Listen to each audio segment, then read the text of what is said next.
Tanto, Ingeniero Zubita, el parcial es hasta este tema inclusive, es baneada. Está incluido reservorios de agua para uso rural. Gracias. igual, no tengan miedo, como dijo la ingeniera, y con el ingeniero, es salir abierto. O sea, aquí abierto. Bien, el tema que se va a tocar hoy va a ser el tema 6, reservorios de agua para uso rural. Se van a tratar... Los temas a tratarse son reservorios de agua, aguas pluviales, recopilación y análisis de series estadísticas, los tipos de reservorios, tanque australiano, reservorios cerrados, tajamares, las consideraciones generales sobre el diseño, la capacidad y construcción, tipo de endicamiento, materiales de uso y molinos. Ahora bien, el tema del agua, su importancia para la producción de rumiantes. Hay que tener en cuenta que el agua es un nutriente indispensable para la vida animal, el componente más abundante del organismo, abarca en un ternero, como es el 73%, y en lo que es un animal adulto engordado, un 40%. Tener en cuenta también que las principales funciones del agua en lo que es la nutrición, como recordamos de química, ese solvente universal cumple muchas funciones, participa en la hidrólisis tanto de proteínas como grasas como hidrato de carbono, interviene en la absorción de estos nutrientes, participa en el transporte y metabolismo, sirve de vehículo para la excreción de productos de desechos, ya sea orina o excremento, y por supuesto regula la temperatura corporal del animal. Tenemos también los distintos medios de pérdidas de agua del organismo, que puede ser mediante vapor de agua, la pérdida de agua a través de la piel por evaporación, pérdidas de agua por las excreciones en la orina, pérdidas de agua por las excreciones en las heces. Recordar también que la cantidad de agua presente en las heces va a depender principalmente del tipo de alimento que se le da a los animales y de la especie. El agua sí que necesita la vida animal proviene de 3 fuentes. Tenemos el agua que uno bebe, el agua líquida, tenemos el agua que forma parte de la composición de los alimentos, y el agua metabólica. Cuando hablamos de agua metabólica hacemos referencia al agua que se genera cuando se oxida. Por ejemplo, 1 gramo de proteína se genera 0,4 gramos de agua. En el caso de 1 gramo de hidrato de carbono se generan 0,6 gramos de agua. Y en el caso de los lípidos se genera 1,1 gramo de agua. Tener presente esto porque muchas veces es una de las fuentes hídricas de algunos animales. Cuando hablamos de necesidades de agua, hay que tener en cuenta distintos factores y cómo influyen estos factores en la necesidad.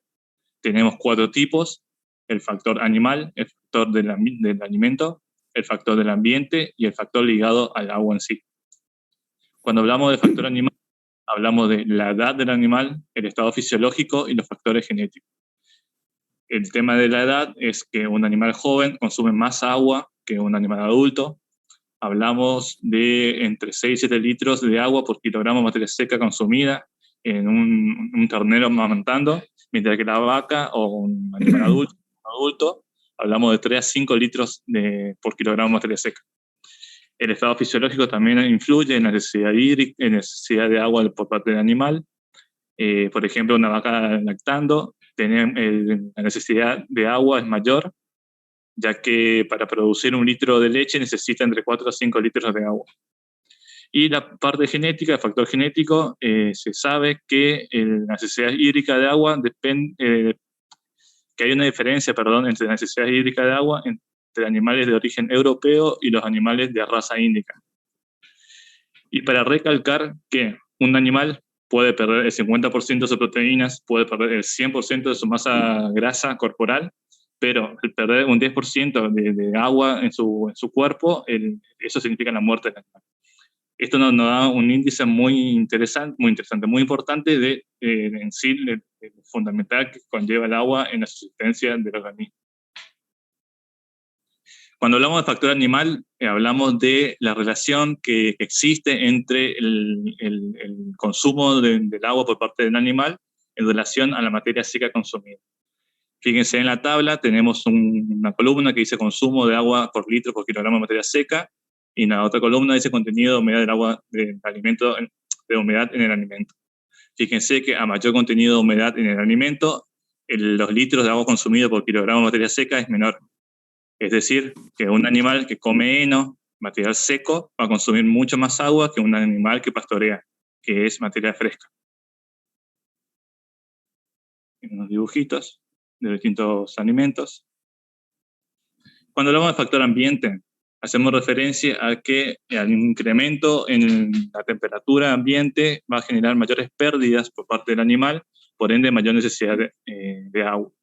También hay que tener en cuenta el acceso a los bebederos, la distancia que existe entre los puntos de pastoreo del animal y el bebedero, y tener en cuenta que el animal aproximadamente va a beber agua 4 veces al día, generalmente o a la mañana o a la tarde. Y lo que se refiere a los factores ligados al agua, tenemos que si el agua está o muy fría o muy caliente, el animal consume menos. Hablamos de temperaturas por debajo de 6 grados o temperaturas mayores de 16 grados. Si el agua tiene olores o sabores anómalos, también va a disminuir su consumo. Esto hace referencia a la contaminación que se puede generar en el agua, ya sea por algas presentes o en sí que el animal ingrese a la aguada y haga sus necesidades en el agua. También hay que tener en cuenta la calidad de agua, la calidad de consumo de agua para el consumo animal. Cómo es importante porque eso afecta a la producción en sí.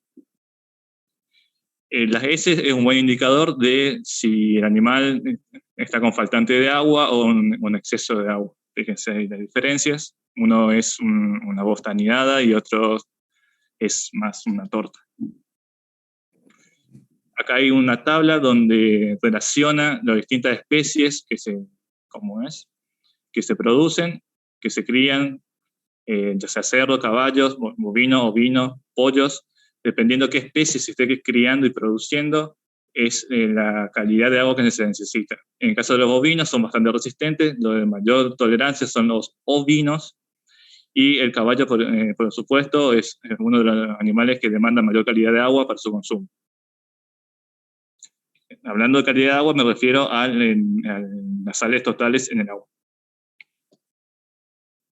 Bien, esta es otra tabla que se remarca cada un punto. Fíjense que depende de la categoría de vacuno, ya sea de cría o de invernada, es la calidad de agua que va a demandar. En el caso de cría, tenemos un intervalo bastante grande de tolerancia entre 1000 miligramos por litro de agua hasta 2000 miligramos por litro de agua. En cambio, en invernada, pasamos de muy buena a buena cuando llegamos a sales totales equivalentes a 2000 miligramos por litro de agua. Eso también tiene que tener en cuenta a la hora de ver qué práctica se está realizando en el establo para decir si mi agua es de buena o mala calidad. Bueno, acá un poco más de la misma tabla. El tema de la ubicación de las aguadas. Como le decía, la distancia que tiene que recorrer el animal hasta la aguada va a afectar tanto al pastoreo, al consumo de agua por parte del animal y a lo que llamamos sobrepastoreo. Porque el animal no se va a recorrer toda la estancia para buscar agua y comer a la vez, se va a comer cerca de la fuente de agua. Así que mientras mejor ubicados estén los bebederos, mejor, tanto para ser más eficiente en el pastoreo como para eficiente en el espacio disponible para los animales. Acá hay una tabla, un ejemplo numérico, donde vemos, fíjense que en la fila superior tenemos la distancia que va de 0 a 100 hasta los 2300 metros. En la siguiente fila tenemos el forraje consumido y por debajo el forraje disponible. Fíjense que hasta los 50 metros, 500 metros de distancia desde la aguada se consume casi entre el 80 y 60% del pasto disponible. A medida que se va alejando, el consumo es menor. Es decir que mientras más me alejo voy a tener mayor pastura, por supuesto, pero es porque el animal no se va a alejar tanto como para buscar alimento. Prefiere estar más cerca del agua que del alimento en sí. Y eso va a generar lo que es después el sobrepastoreo. Acá vemos un ejemplo del sobrepastoreo. Fíjense en la imagen inferior derecha. van a ver dos anillos, uno rojo y otro, digamos que amarillo. En la zona delimitada por la línea punteada roja está remarcando el punto de mayor concentración de los animales. Ahí estaría el bebedero. Ahí hay un sobrepastoreo. En el segundo anillo o área entre la línea punteada roja y la naranja es la mayor distancia que puede llegar a recorrer el animal en busca de alimento y estar cómodo con la distancia en los bebederos. Y por último, el área por encima de la línea punteada amarilla ya son algunos animales que se aventuran a buscar alimentos por necesidad, pero ya es menor el porcentaje. En esa zona estaríamos hablando de un desaprovechamiento del forraje disponible.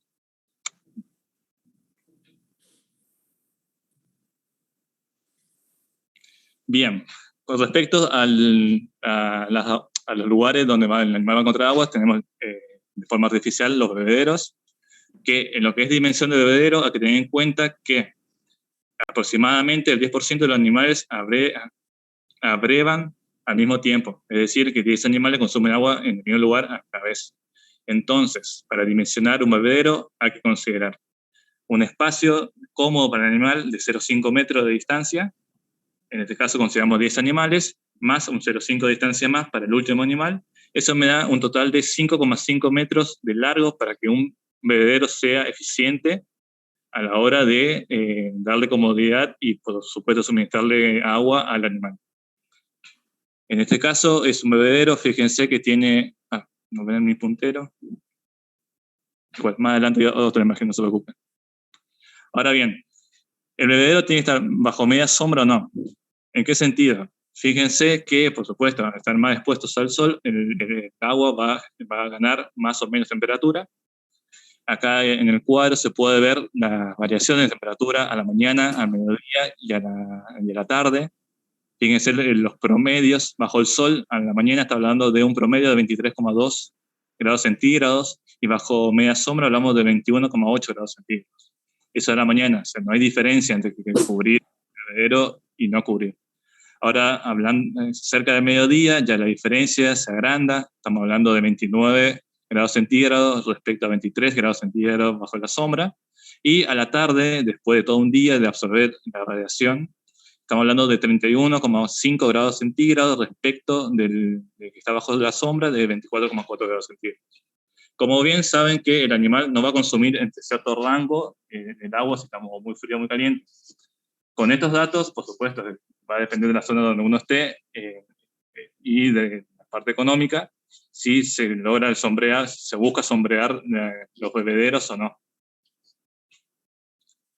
Acá tenemos un ejemplo también importante que va a afectar a la eficiencia en el uso del agua por parte de los bebederos, es la pérdida de agua por evaporación. En caso de que haya agua sin sombreado, o bebedero sin sombreado, podemos llegar a perder entre de 3,4 milímetros de agua al día. En cambio, bajo sombra, hablamos de 2,2. En promedio estamos hablando de 5,7 de pérdida de agua diaria en una aguada sin sombra y de 3,5 de milímetros de agua perdida en una aguada con sombra. Todo esto hay que tener en cuenta a la hora de economizar el agua. Ingeniero, ¿puede que se considere medio metro más por el flotante también? ¿En la fórmula? Sí. Bien. La carrera sí. Exactamente. El flotante ocupa espacio. No debería ser un espacio extra, en realidad. Porque ahí el flotante es una zona muerta donde se protege al flotante para que el animal no lo rompa, que ahí adentro va a estar la boya que va a ser el que va a abrir o cerrar el sistema de carga del bebedero. Acordate que el 0,5 metro de distancia entre animales por una cuestión de comodidad del bienestar animal. Porque si no, entre los animales van a entrar a pelear por el agua y eso va a generar conflictos. Claro, está bien, gracias, ingeniero. Bien, después tenemos lo que es el manejo de la hacienda y la aguada. ¿En qué sentido? Fíjense en la imagen superior izquierda, hay una aguada, todo pisoteada, verde. Eso da indicio de que el animal ingresa a la aguada, consume su agua y hace sus necesidades ahí. Además de que se puede hacer sus necesidades en los bordes de la aguada, llueve, el agua que escurre arrastra todos esos excrementos y lo concentra en el punto de acumulación. Eso, por supuesto, es agua contaminada, agua de baja calidad y agua que puede generar daños en el animal. En definitiva, está agua inutilizada. A diferencia de la imagen inferior izquierda, donde ya hay un bebedero más grande, espacioso, se encuentra en un punto intermedio entre dos parcelas. Fíjense que los animales, otra cosa, que el bebedero tiene una altura suficiente como para que el animal pueda consumir el agua, pero sin que ingrese su cuerpo. Eso es importante, porque si no, como les decía anteriormente, pueden ingresar a sus necesidades y contaminar el agua. Cuando hablamos de bienestar animal, hay que tener en cuenta que lo que se busca es evitar que el animal sufra, que sufra hambre, que sufra sed, que no haya malestar físico ni térmico, que no sufra enfermedades ni lesiones, que no sufra miedo ni angustia, porque todos esos estreses van a perjudicar en los patrones naturales del animal, en su comportamiento y, por supuesto, en la producción. Bien, los tipos de reservorios. Tenemos lo que es el tanque australiano. Básicamente se asocia el tanque australiano con almacenamiento de agua subterránea. Es un tanque circular de construcción sobre nivel. ¿Qué quiere decir esto? Si mi nivel del terreno generalmente se busca 1 metro o más de 1 metro de nivel respecto de la base del tanque para darle carga hidráulica, ya que vamos a usar esa carga hidráulica para empujar el agua desde el reservorio, en el caso del tanque australiano, hasta los bebederos. Para dimensionar un tanque australiano, vamos a considerar el consumo animal, litros por día, la cantidad de animales a tener presente y un margen de seguridad, en este caso de 10 a 15 días. Ese margen de seguridad lo que me está dando es, en el caso de que se cargue, por ejemplo, el tanque australiano, que está asociado a los molinos, se busca un intervalo de tiempo entre la recarga y descarga, porque entre en medio va a haber viento que va a hacer funcionar el molino, que va a hacer funcionar la bomba, y eso va a ir recargando el tanque. Y en caso de que no haya viento, en un periodo de tiempo prolongado, generalmente a los 10 días ya puede haber un viento suficientemente efectivo como para hacer mover la rueda del molino y hacer funcionar el molino. Por eso se llama margen de seguridad. Bien, esto es un esquema sencillo de lo que es el esquema, el diseño de un tanque australiano. Fíjense que tenemos el tanque australiano sobre el nivel, tenemos un caño de desborde en caso de que haya acumulación excesiva de agua y que no rebalse del tanque y afecte la estructura de soporte de tierra del tanque australiano, comprometiendo la estructura. Tenemos un caño de desagote en caso de que haya que desagotar el tanque, ingresar y limpiar el tanque. Tenemos una cañería de descarga que va a estar desde el tanque australiano hasta el bebedero. Vamos a tener un alambrado que bordee todo el tanque para evitar el ingreso de los animales y proteger de cualquier cosa extraña. Y por supuesto un filtro dentro del tanque para evitar que entre cualquier partícula que pueda llegar a obstruir el flujo del agua dentro de la cañería. Para la construcción de los tanques australianos vamos a tener lo que son las chapas acanaladas galvanizadas, la mal llamada de zinc. Vamos a tener también de cemento premoldeado, de ladrillo o plástico de alto impacto. El dimensionamiento, en el caso de chapa acanalada galvanizada, que son la más común, la que se ve en el campo, va a depender de la altura estándar elegida, que está entre 1,30 m a 1,50 m, y la longitud estándar de 3,05 metros. La longitud efectiva va a estar en 2,9 metros, ya que entre chapa y chapa va a haber una superposición para poder sujetar la chapa y que no haya pérdida por el lateral. El grosor de la chapa también es estándar, puede ser número 18 o 19, depende de la economía, por supuesto, y del gusto del productor y la resistencia que busque, la durabilidad. Cuando hablamos, esto es una tabla que asocia la cantidad de chapas a comprar, el diámetro que se genera, con el volumen que se acumula en el tanque australiano.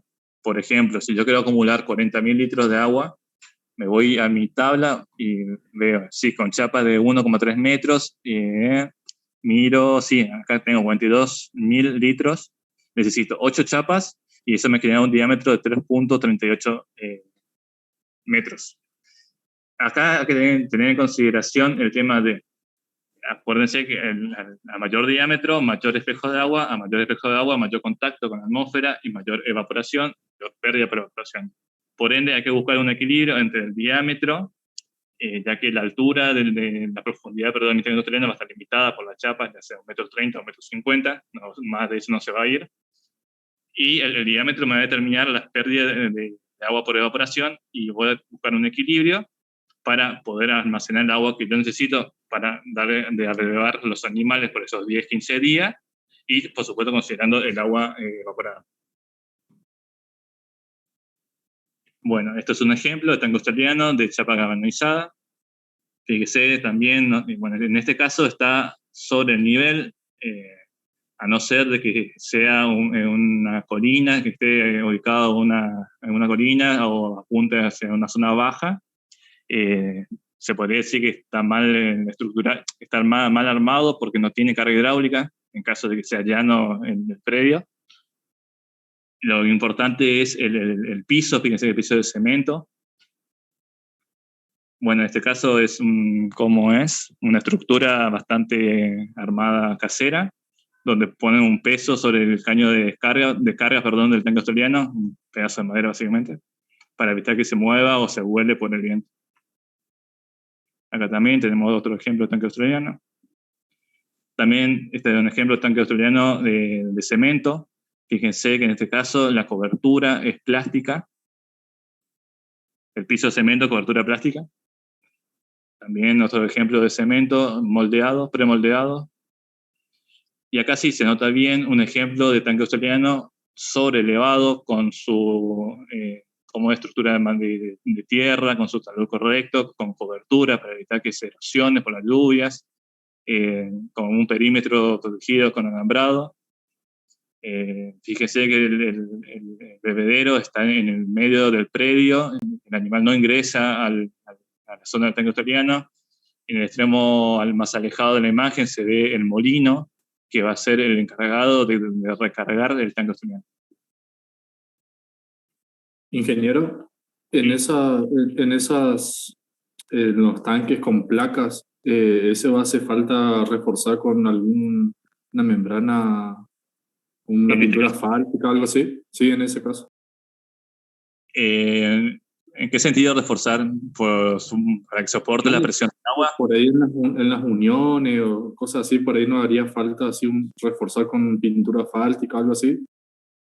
Mira, acá tenemos un caso similar, fíjate en la imagen inferior izquierda, que se recubre con un plástico exactamente para evitar eso.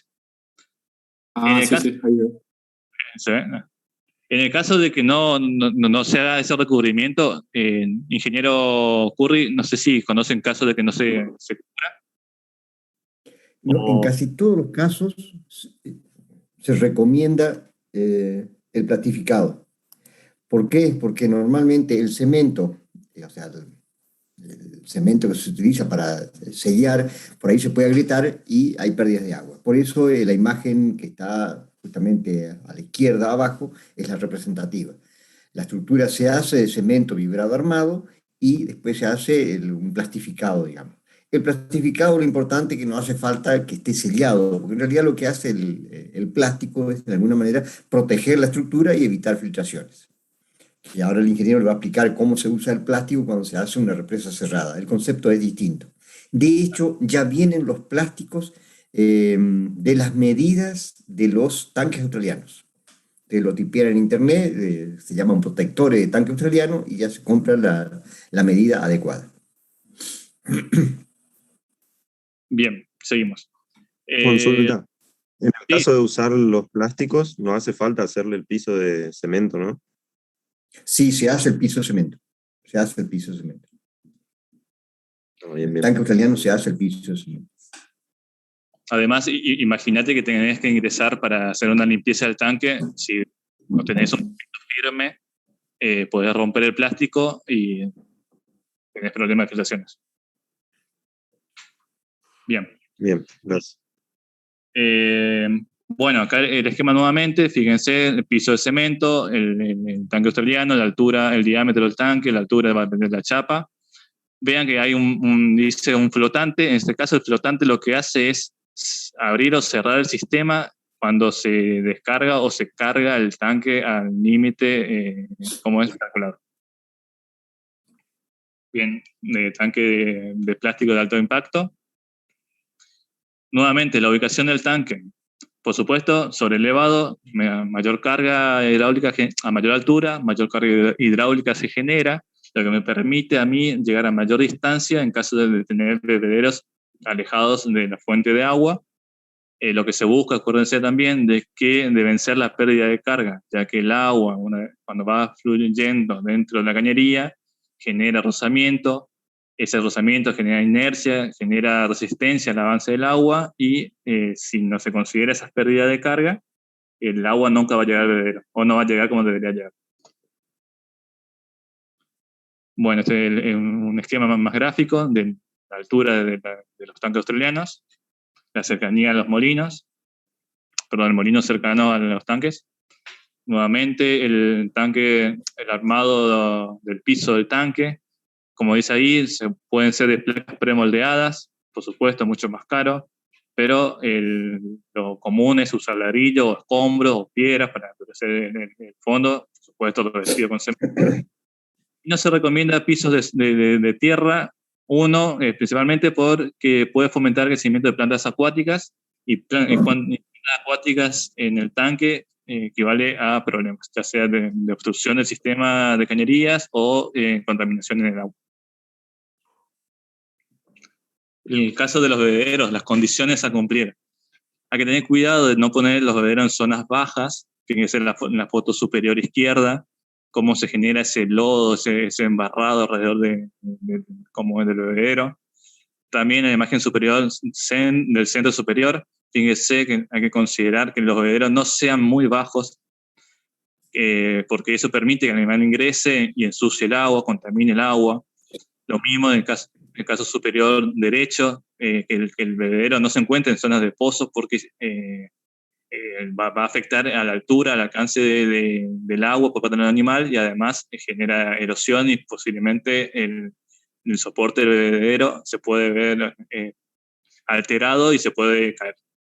También fíjense el tema del mantenimiento de las aguas. Si se descuida los bebederos, se pueden formar algas, esas algas generan nitratos, nitritos, y se puede tener problemas de intoxicación de los animales. Esa es la imagen inferior, izquierda. En el caso de un bebedero, un buen ejemplo de bebedero es la imagen inferior, donde ven que el bebedero está, tiene un piso alrededor, donde el animal puede pisar sin embarrarse. La zona de boya está protegida. Fíjese también que el bebedero está compartido entre dos parcelas y el bebedero en sí está dividido por el alambrado, justamente para evitar que el animal pase de un lado al otro. Esas son las buenas condiciones. Y los malos ejemplos son las siguientes imágenes, donde en la superior se ve el crecimiento, la proliferación de algas. En el caso de la imagen de la derecha, el barro se genera, o la aguada que no está protegida, entonces el animal puede ingresar al agua. Estos son ejemplos de bebederos. Tenemos bebederos de cemento premoldeados, tenemos bebederos de fibra de vidrio, un sistema de cierre y apertura del sistema de carga del bebedero por medio de boyas y válvulas. Eso nos permite no depender de una persona que vaya a cargar los bebederos, o sea, es automatizar el proceso. No sé si tiene algún comentario, ingeniero, respecto al bebedero circular. No, Nicolás, las imágenes creo que son suficientemente precisas. Ahora bien, el tema de las instalaciones, cómo se extrae el agua, se puede extraer de lo que se denomina pozos cribados, o con medio sistema de ariete hidráulico, o el clásico bomba electrosumergibles. En caso de bombas cribadas está muy asociado a los molinos. El ariete hidráulico es un sistema bastante viejo, muy barato y económico, pero tiene el problema de que genera pérdidas de agua, o sea, el uso eficiente del agua es bastante menor a los demás sistemas, pero es bastante económico. Bien, el tema de los molinos de viento. Acá hay que tener en cuenta que cuando hablamos de molino, hablamos de 3 partes. Deme un segundo que me sonó con una ventana. De 3 partes, que tenemos lo que es la rueda, la veleta y la máquina, que se va a encargar de transformar el movimiento circular de la rueda en un movimiento alterno, que ese movimiento se va a transmitir hasta el cilindro de la bomba, que va a generar la impulsión del agua hacia la zona de descarga. Y la veleta va a ser la que va a orientar la rueda en sentido perpendicular a la dirección del viento. Bien. ¿Qué es el molino? El molino es un mecanismo para extraer y elevar el agua. Nuevamente, las partes. Tenemos la rueda o rotor. En el caso, fíjense en la imagen, dice rotor tipo multipaletas. La orientación de las paletas ya está predefinida, todo esto ya está estudiado, está entabulado, dependiendo del diámetro de la rueda, la cantidad de paletas, la disposición y el ángulo ¿cómo es? Ubicado en perpendicular a la rueda, ya está estudiado. Eso lo que hace es ayuda a la captación, o sí, ser más eficiente la captación de la energía generada por el aire en movimiento. La veleta lo que va a hacer es orientar la rueda de forma perpendicular a la dirección del viento. También va a ser un sistema de zafe de emergencia en caso de que el viento adopte una velocidad superior a la que requiere la rueda para funcionar, o el molino para que funcione correctamente. Va a generar un sistema de zafe, el cual se va a cerrar, uno de los tantos sistemas que existen, se va a cerrar, eso va a hacer que la rueda se ponga paralelo a la dirección del viento, haciendo que las ruedas dejen de girar o giren a menor velocidad. Y como complemento de los molinos, ahí recién entra lo que es la torre. La torre no es parte del molino, suele ser pregunta de examen, así que por favor no confundan. Molino es rueda, veleta y máquina. Bien, característica del molino, que el molino de viento, perdón, la fuente de energía es el aire en movimiento. O sea, básicamente hasta ahora no nos cobran el aire, así que el aire es energía gratis. Las partes del molino nuevamente es la máquina, la rueda y la cola. Nuevamente la torre es un complemento. Recuerden eso, pues pregunta de parcial, pregunta de examen, responden mal. Y hay una relación muy directa entre el volumen a extraer de agua por parte del molino y el tamaño de la rueda. Por supuesto, el volumen de agua a extraer va a depender también de la capacidad del acuífero, así que no pretendan como es poner que la rueda sea lo más grande posible para extraer más agua, porque hay limitantes. La rueda va a estar compuesta por aspas, como les decía anteriormente. Estas aspas, la cantidad de aspas va a depender del tamaño de la rueda y de cómo es la ubicación, ya está predefinida para que trabaje eficientemente a la hora de capturar la energía generada por el aire.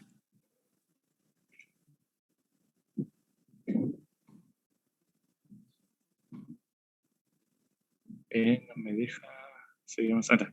Acá tenemos la máquina. La máquina es la parte fundamental del molino, ya que es la encargada de transformar el movimiento circular que genera la rueda a través de un eje, transmite ese movimiento hasta la máquina. Esa máquina, mediante engranaje, transforma el movimiento circular en movimiento alterno y transmite el movimiento hasta la zona donde se encuentra la bomba. Que la bomba lo que va a hacer, hay un pistón adentro, y el movimiento de ascenso-descenso va a generar la absorción y empuje del agua hacia la zona de descarga.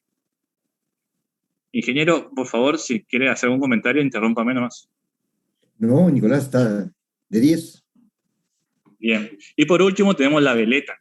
Como le decía, la veleta es la encargada de orientar el molino de forma perpendicular a la dirección del viento para capturar la mayor cantidad de energía posible.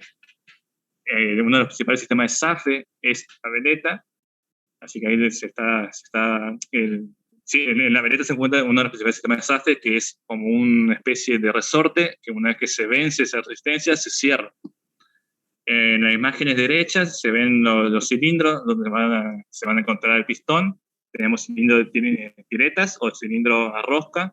Ahí vemos también el filtro y el pulmón. Y lo que es las instalaciones. En el caso de que sea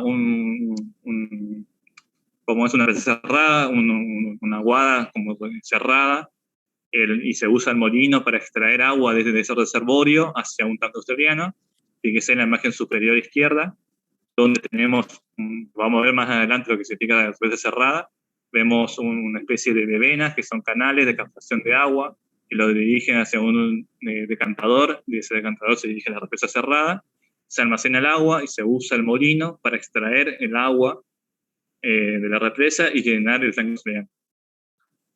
También tenemos en el caso de bombeo del agua del acuífero, se puede poner múltiples molinos para aumentar el caudal de bombeo, por supuesto manteniendo la distancia para que uno no perjudique al otro.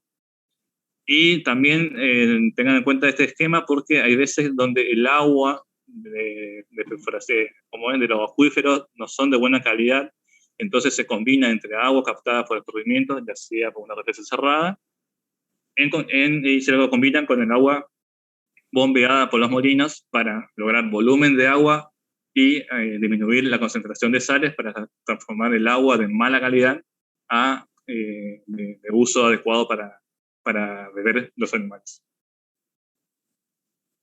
Bueno, nuevamente el flotante, que va a ser el sistema de cierre y apertura del llenado, ya sea del tanque australiano o de los bebederos. El mecanismo es muy similar al de la mochila de los baños, así que supongo que todos estamos asociados a eso. Cuando baja el nivel, se abre el sistema y empieza a recargar el tanque, y cuando se llega al nivel óptimo, se cierra porque el flotante acompaña el nivel del agua. Ahora, los orígenes, las fuentes de agua, las fuentes de agua, o de donde se va a extraer el agua, pueden ser aguas naturales, ya sea ríos, arroyos, cañadas. Tenemos los pozos, las perforaciones, o sea, extracción de agua de los acuíferos, o si no, es la captación y almacenamiento del agua de escurrimiento a través de los tajamares y las represas cerradas. En el caso de los tajamares, tenemos que un tajamar es un tipo especial de represa que se construye con el objeto de provocar, de aprovechar la afluencia del agua de lluvia en una determinada zona. Es decir, captamos el agua escurrida. Generalmente se lo sitúa sobre un curso de agua. Fíjese en la imagen superior, no, en la imagen de la derecha, hay un plano con una escala de 0 a 200 y con curva de nivel. Fíjense que la línea gruesa, negra, es donde se va a encontrar ubicado el tajamar. Va del punto de la cota 40, de punto A a punto A', que ambos se encuentran por encima de la cota 40, y eso va a generar el embalsado. Va a obstruir el escurrimiento, va a acumular el agua escurrida y va a generar el embalsado. En la tabla inferior de izquierda van a ver los distintos volúmenes parciales. ¿Qué significa eso? Que fíjense que dentro del tajamar encontramos 1, 2, 3, 4, 5, 6 curvas de nivel. A medida que el agua llegue a cada una de esas curvas de nivel, representa un determinado volumen, que eso está representado en la tabla. Si se llega a la cota 36, se acumula un volumen parcial de, si no veo mal, 13.000 metros cúbicos, que en el acumulado hace más de 16.000. También hay que tener en cuenta a la hora del dimensionamiento de los tajamares la precipitación efectiva de la zona, la evaporación o la pérdida de agua por evaporación desde el lago, y por supuesto el escurrimiento, ya que el escurrimiento va a ser el que me va a llenar el tajamar. En los gráficos, en los planos que se observan como imagen, se ven la cuña, se ve, el terraplén de un corte transversal en la parte inferior, se ve la cuña que va a asegurarse de que no se desplace el terraplén cuando esté lleno el tajamar. Vean en la imagen inferior derecha que hay un caño que atraviesa de extremo a extremo el terraplén, que esa no es más que la cañería de descarga, de descarga, que va a ser el encargado de sacar el agua de tajamar para redirigirlo a los lugares de interés, ya sea los bebederos. Y por supuesto, en la imagen inferior izquierda hay que tener en cuenta la máxima profundidad y la profundidad parcial del tajamar para determinar y hacer un seguimiento de los volúmenes de agua. En la imagen superior derecha se ve el corte transversal o longitudinal del tajamar y van a ver una zona sombreada, que eso es el agua muerta del tajamar, el agua que no se va a aprovechar debido a que ahí se vayan acumulando los sedimentos y si se pone el caño de descarga más abajo o bien sobre el límite del tajamar, a máxima profundidad de tajamar, se puede obstruir y ahí entramos en problemas. Esto es un ejemplo. Fíjense, la flecha indica el sentido del escurrimiento. En la siguiente imagen se ve el terraplén y de un lado se ve la parte seca o el talud seco, del otro lado se ve la laguna, el espejo de agua formado o el talud mojado. Acá otra imagen, fíjense también que a pesar de ser un tajamar, se hace un perímetro alrededor del tajamar con alambrado para evitar que el animal ingrese. Acá una imagen más alejada. En este caso se ve cómo el animal ingresó, fíjense las huellas sobre el terraplén, eso no es bueno. Y este dibujo es un esquema de las partes del tajamar. Entiéndase que hay dos personas que parece que están por encima del espejo de agua, pero no, en realidad es como que está curvo el tajamar, el terraplén, o sea, indica la persona que está sola, indica la corona donde se puede pisar, y las dos personas de atrás no son más que la continuidad del terraplén, y hay un espacio entre el pie de las dos personas y el espejo de agua, que eso es como una zona de seguridad que se deja para evitar que se rebalse el tajamar y se destruya el terraplén. Bueno, acá un poco de lo que decía antes, que por debajo del terraplén está el caño de descarga, en el extremo que se encuentra dentro del cuerpo de agua hay un filtro que se asegura de que no entra partícula que no obstruya el sistema. También hay que tener en cuenta, hoy le dije de que hay un margen de seguridad entre el nivel del agua y la corona. Cuando ese nivel se supera, tiene que haber un punto de desagüe del tajamar, que en este caso es un vertedero. Fíjense en la imagen izquierda, hay un vertedero y dice vertedero de bigote. El vertedero es como la zona de descarga cuando hay un exceso de agua acumulada en el terraplén, y el bigote es una estructura que va a direccionar el agua que corre por el vertedero, protegiendo el terraplén, ya que si el agua que corre por el vertedero se deposita por la parte de atrás del terraplén, esto va a generar erosión, va a comprometer la estructura y, por supuesto, se puede romper el terraplén generando desastre. Bien, ahora pasamos a lo que es represas cerradas. Esto es un ejemplo de una represa cerrada. Fíjense que hay un conjunto de canales paralelos, al cual se le llama camellones. Todos los canales terminan en un canal colector. Ese canal colector está vinculado a un decantador, y de ese decantador va a pasar el agua a la represa o al lugar de almacenamiento. En el caso se indica un tanque elevado porque ahí también se encuentra un molino que va a bombear el agua de la represa al tanque elevado, y del tanque elevado se va a direccionar a los bebederos. ¿En qué consiste la represa cerrada? Bueno, consiste en captar, es un embalsado con origen de agua superficial. Consiste en captar el escurrimiento dada por las precipitaciones y almacenarlas. El almacenamiento, la estructura o la represa cerrada se genera mediante excavaciones y armado de terraplén. Alrededor de todo el perímetro de la represa, por eso se denomina represa cerrada. Esto es un esquema un poco más detallado. Nuevamente, se te pasamos anteriormente, pero fíjense en la foto de la derecha, donde están las personas, se está armando lo que se llama el decantador. Que las dimensiones de ese decantador va a depender del caudal que se genera por el escurrimiento, de las partículas que contiene ese caudal, y bueno, las fórmulas para determinar las dimensiones ya están en el video de hidrología, no se preocupen. Ese decantador lo que va a generar es una desaceleración del agua para que las partículas que arrastra el agua precipiten en ese lugar, y a la hora de ingresar en la represa, sea agua limpia o con menor contenido de partículas. Bien, entonces, la represa, las partes son el camellón, que va a ser la cuenca receptora del escurrimiento de las precipitaciones. Va a haber un canal que va a captar, un canal colector que va a concentrar todo el agua escurrida de los camellones hacia el decantador, y del decantador va a la represa. Después, bueno, de la represa podemos tener un molino que bombea el agua a los canales.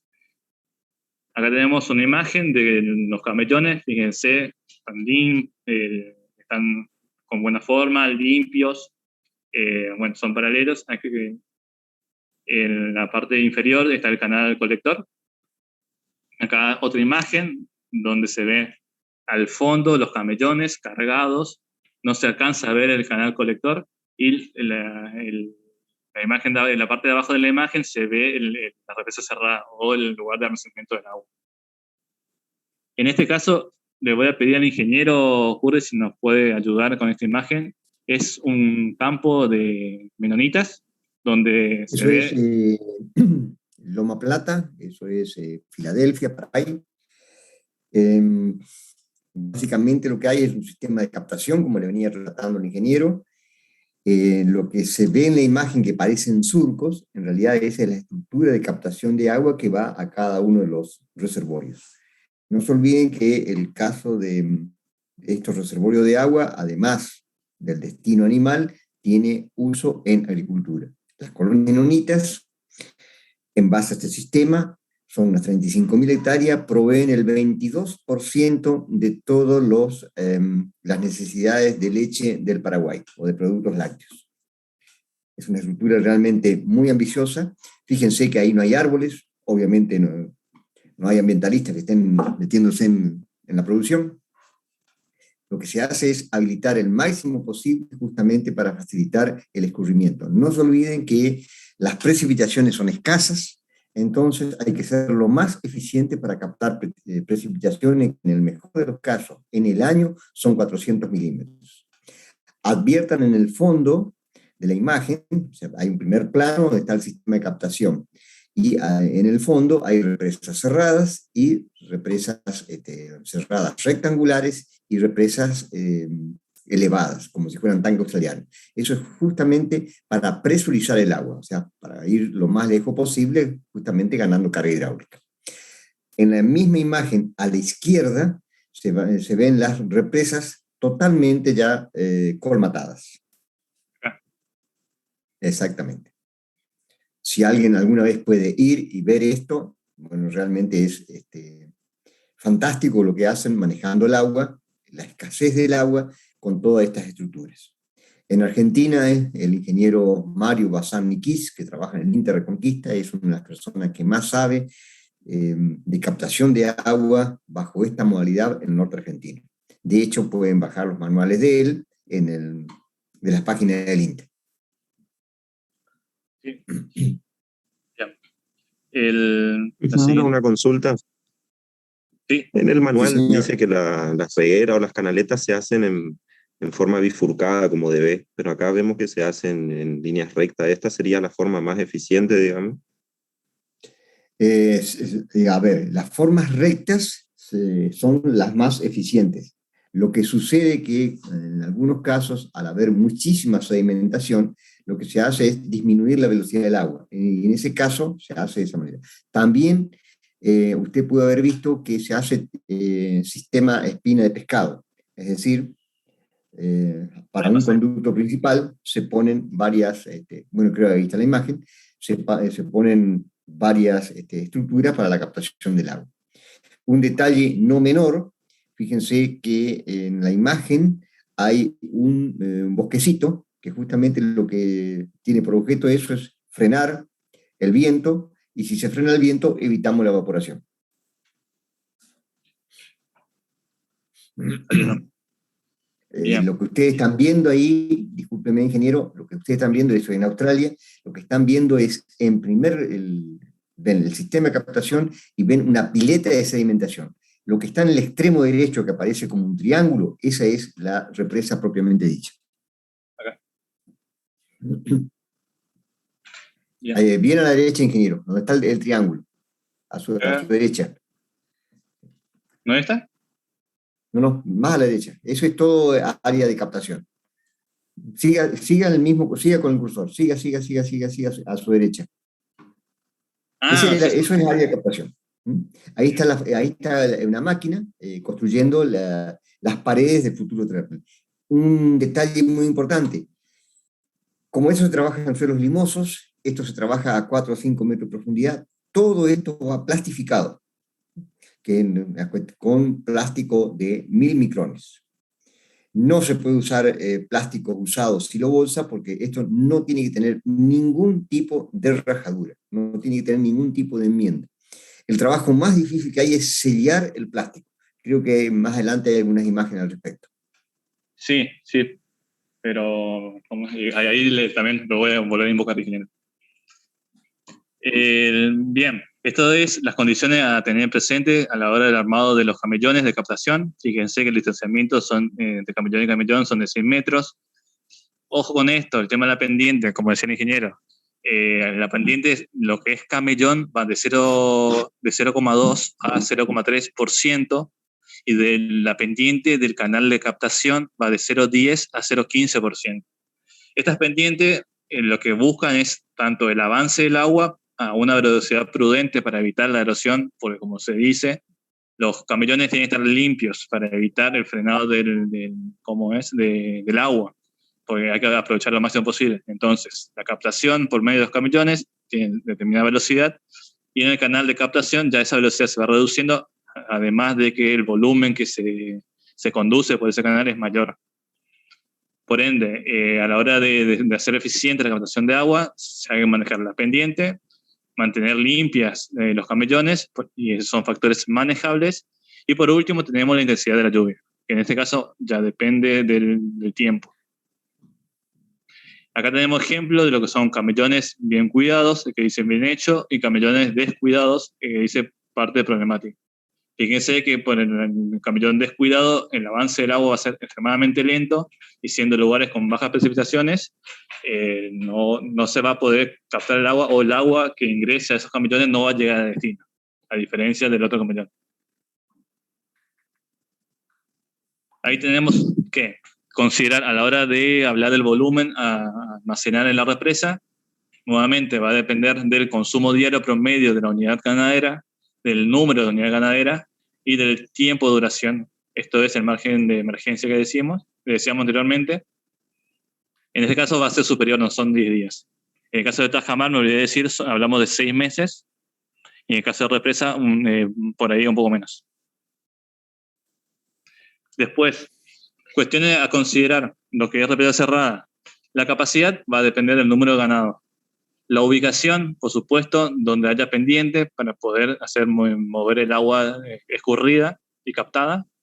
Tener en cuenta la percolación, o sea, el estudio de suelos. Por supuesto, si es necesario, se impermeabiliza. La orientación es importante, viendo los vientos predominantes, evitando el oleaje dentro del espejo de agua.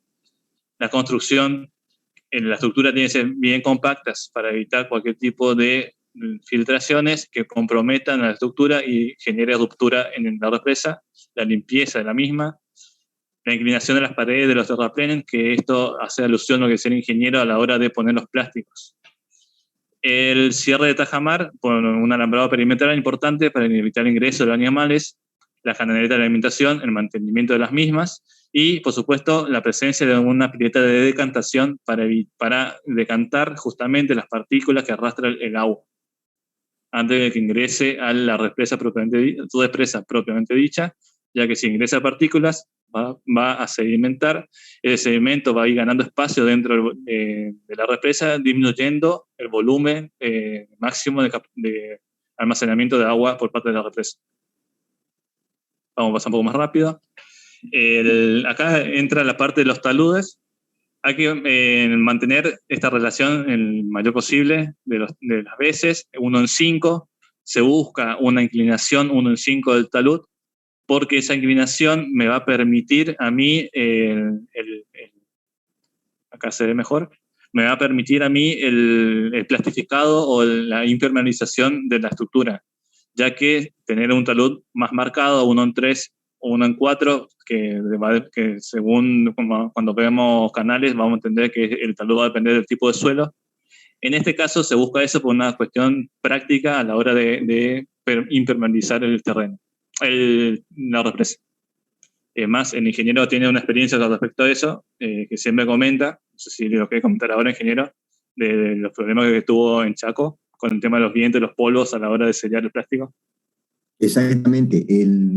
Más de una vez hay que buscar el momento oportuno, apropiado para poder hacer este trabajo. Por ahí, cuando se hace el sellado del plástico, es importante que esté perfectamente limpio. Donde queda polvo, donde queda material, donde queda sedimento, donde queda tierra, no se sella. Y donde no se sella, hay pérdidas. Ahí fíjense la imagen de arriba, a la izquierda, hay un hombrecito, creo que es el ingeniero Hernández el que está ahí adentro, un detalle de la presa, cómo está terminada.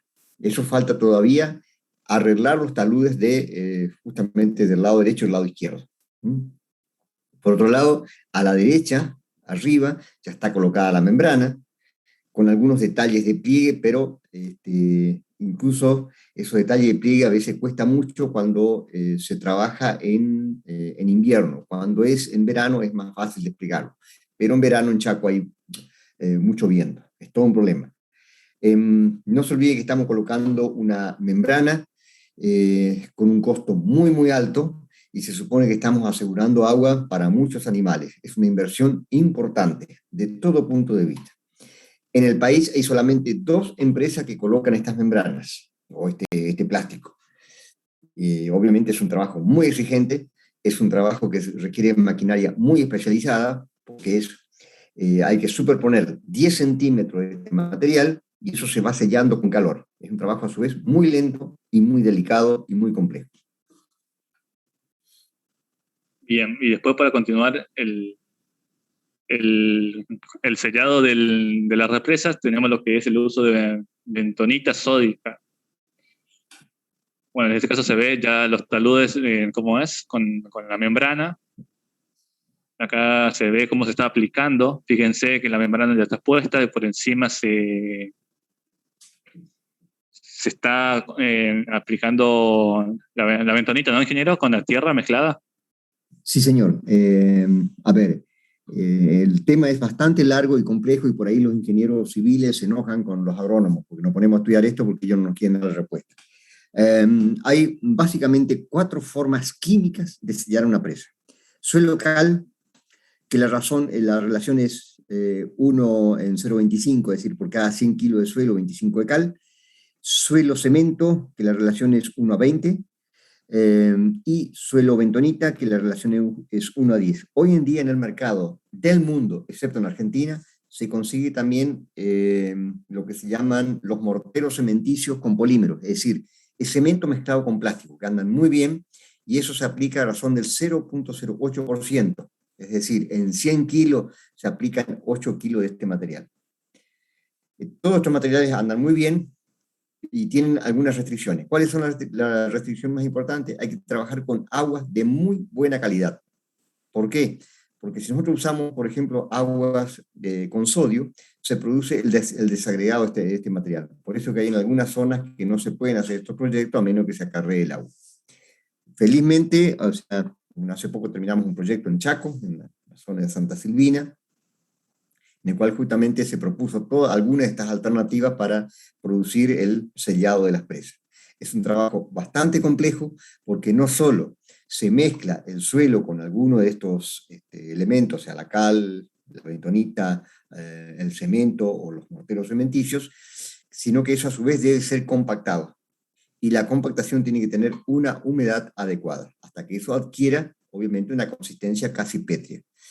¿Por qué se busca estos elementos? Porque estos elementos tienen la característica de rechazar el agua, y eso es lo que da el carácter de impermeable a esto.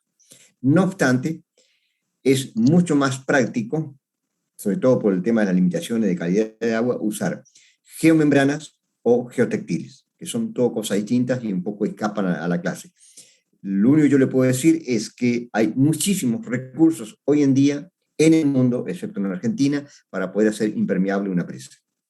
¿Por qué digo en el mundo y no en Argentina? Porque prácticamente acá está prohibido importar todos estos materiales. Acá lo único que se fabrica es plástico, digamos, pero hay muy poco de membranas, hay muy poco de geotextiles, y obviamente, si bien la bentonita tiene un costo relativamente bajo, el transporte hace que sea prohibitivo utilizar la bentonita. Los costos de transporte en Argentina son mayores que el material transportado. Y la bentonita se usa en un porcentaje alto, lamentablemente. No sé si está respondida la pregunta, ingeniero. Sí, sí, perfectamente. Bien, para ir terminando. Sí, perdón. Si ustedes tipean en el Google materiales cementicios, hay un manual muy bueno de carreteras rurales, para que no se ofendan los ingenieros civiles e hidráulicos, de carreteras rurales en Paraguay, en el cual se describe cada uno de estos elementos que podemos usar.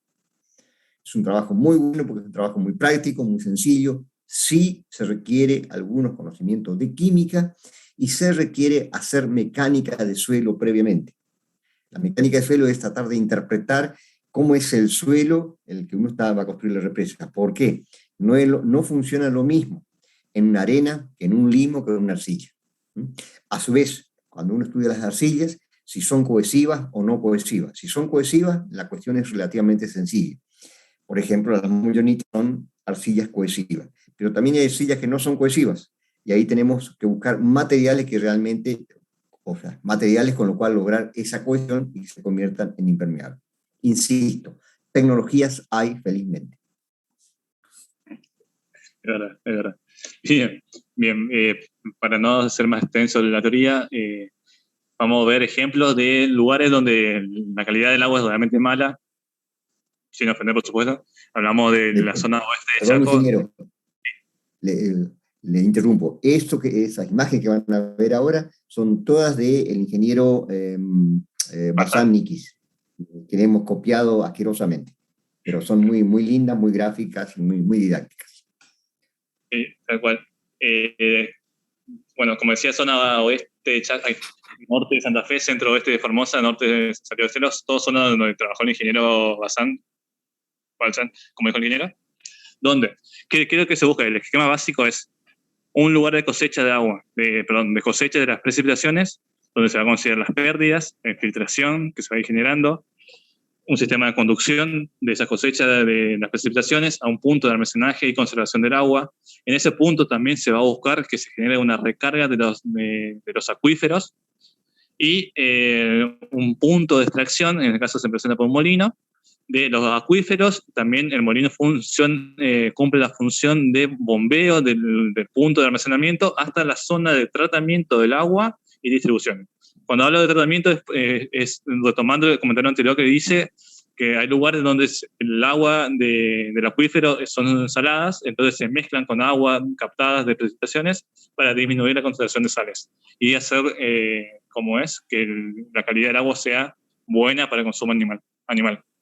En este caso se ven, representado, y para ir terminando, tenemos el molino, que se encarga de bombear tanto agua de la represa, que de la represa se genera una percolación del agua para recargar los acuíferos libres, perdón. El molino también cumple el papel de bombear el agua de los acuíferos, inyectarlo al sistema. Se pasa por un filtro lento, en este caso puede ser un filtro de arena, para hacer más potable el agua, y de ahí se lo utiliza se lo deposita en un tanque australiano y se lo utiliza para beber. Los ejemplos, vamos a ver, son un sistema tipo araña, de patas de araña, donde vemos que hay 4 perforaciones en la imagen inferior derecha, donde hay 4 puntos de extracción de agua. A la vez se ve agua superficial acumulada, que esa agua, por los puntos de extracción, van a ingresar al acuífero, y a la vez, por esos puntos de extracción, se va a extraer agua usando los molinos. Es un poco confuso, pero funciona. Tenemos... No, esto se complicó. No, vamos acá.